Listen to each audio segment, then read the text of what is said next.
Deputy CM Brajesh Pathak केंद्रीय राज्य मंत्री भानु प्रताप सिंह वर्मा की पत्नी के 12वीं भोज कार्यक्रम में हुए शामिल। बताते चले, जनपद जालौन के कोंच में डिप्टी सीएम ब्रजेश पाठक केंद्रीय राज्य मंत्री भानु प्रताप सिंह वर्मा की पत्नी के 12वीं भोज कार्यक्रम में शामिल हुए, जहां पर उन्होंने भानु प्रताप सिंह वर्मा की पत्नी की प्रतिमा पर फूल अर्पित किए और परिवार को सांत्वना दी। इस मौके पर डिप्टी सीएम का सैकड़ों बीजेपी पार्टी के कार्यकर्ताओं ने स्वागत किया और वहीं पत्रकारों से मीटिंग के दौरान डिप्टी सीएम ब्रजेश पाठक ने कहा कि अयोध्या वर्ल्ड सिटी के रूप में विकसित हो रहा है।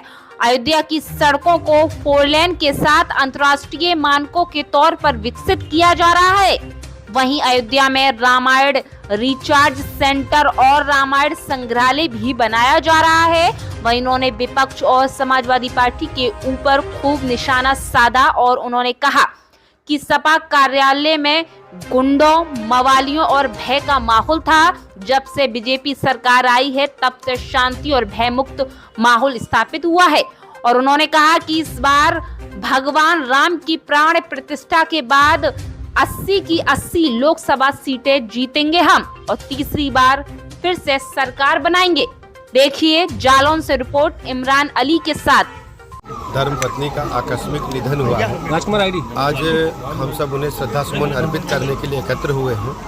हम ईश्वर से प्रार्थना करते हैं कि वर्मा जी की धर्मपत्नी को ईश्वर अपने सी चरणों में स्थान दें और परिवार को असहनीय पीड़ा को सहने की ताकत प्रदान करें। इस दुखी घड़ी में पूरी पार्टी उनके साथ है, हम सब उनके साथ खड़े हैं और उनके इस दुखी घड़ी में पूरी पार्टी साथ है और उनको दुख महसूस न हो, इसलिए लगातार हम लोग उनके साथ हैं, संपर्क में। सर, अयोध्या में राम मंदिर की प्राण प्रतिष्ठा हो गई है, अब किस नज़रिए से और उसकी अभी देखिए, अयोध्या वर्ल्ड क्लास सिटी के रूप में डेवलप हो रहा है। भव्य रामलला के मंदिर के प्राण प्रतिष्ठा के उपरांत आप देख रहे हैं कि अंतर्राष्ट्रीय हवाई अड्डा, अंतर्राष्ट्रीय मानक का रेलवे स्टेशन, सभी सड़कों को 4 लेन किया जा रहा है। इसके अलावा प्राइवेट सेक्टर में सभी कह सकता हूँ बड़े बड़े 5 स्टार होटल्स वहाँ पर आ रहे हैं। रामायण के लिए एक संग्रहालय बनाया जा रहा है, रामायण रिसर्च सेंटर भी बनाया जा रहा है। इसके अलावा अन्य जो अंतर्राष्ट्रीय मानक के पैमाने हैं उनको अंतर्राष्ट्रीय सिटी के रूप में डेवलप करते हुए सभी पैमानों को। सर, सीए पे आज शांतनु जो आपके केंद्रीय मंत्री हैं उन्होंने कहा है कि 7 दिन में हम सीए लागू कर देंगे, तो क्या आप इस बात पर ध्यान दें, माननीय प्रधानमंत्री नरेंद्र मोदी जी के मार्गदर्शन में पूरे देश में इस समय लहर चल रही है। गरीब आदमी के जीवन स्तर को ऊपर उठाने में भारतीय जनता पार्टी कामयाब हुई है मोदी जी के नेतृत्व में।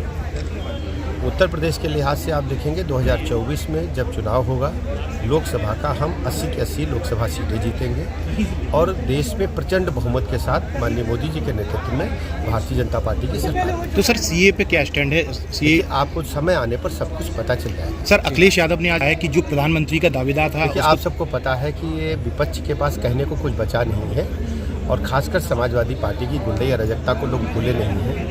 चाहे कोच हो, चाहे जालौन हो, चाहे झांसी हो, चाहे बुंदेलखंड की सड़कें हो, गुंडे माफिया, बदमाश, मवाली बहु बेटियों की इज्जत आबरू बुरी नज़र से देखते थे, प्लाट मकान दुकान कब्जा करते थे, सरकारी ठेकों में लूट मची थी, चारों तरफ एक भय का वातावरण था।